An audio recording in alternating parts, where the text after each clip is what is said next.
Naboth தன்னுடைய வீட்டிலேருந்து காலைல கிளம்புறான். அவனுடைய மனைவி ஒருவேளை கேட்டிருப்பா, எங்கே போகிற? நான் ஜெபம் பண்ண உபவாசத்துக்கு போகிறேன். அப்போ யோசித்து பாருங்க, அவனுக்கு சாக போகிறான்னு அவனுக்கு தெரியாது. இதுதான் நம்முடைய கடைசி உபவாசம் அவனுக்கு தெரியாது. அவன் வீட்டிலேருந்து நல்ல டிப் டாப்பாக கிளம்பி போகிறான். போய் அதுதான் பாருங்க, ஆண்டவர் அப்பாவிகளுக்கு நியாயம் செய்வார், ஆண்டவர் ஏழைகளுக்கு நியாயம் செய்வார், திக்கற்றவர்களுக்கு நியாயம் செய்வார்.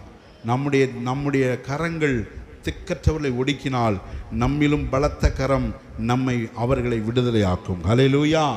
இவன் பாருங்க, உபவாசம் சொல்றாங்க. நாபோத்துங்கிறது கிளம்பி போயிட்டான். ஏனென்றால் தன்னுடைய தேசத்தை நேசிக்கிறவன், தன்னுடைய ஜனங்களை நேசிக்கிற அந்த நாபோத் உபவாசம்னு போகிறான். ஆனால் அங்கே போய் என்ன நடக்குன்னு கேட்டிங்கன்னா, அந்த பட்டணத்திலே குடியிருக்கிற மூப்பரும் பெரியோருமாகி அவன் பட்டணத்து மனுஷர் ஏசபேல் தங்களுக்கு அனுப்பின நிருபங்களின் எழுதிய கட்டளையிட்டபடி செய்தார்கள். உயிருக்கு பயந்து, அதிகாரத்திற்கு பயந்து அநியாயம் செய்த அந்த மூப்பர் கூட்டத்தை நம்ம பார்க்குறோம்.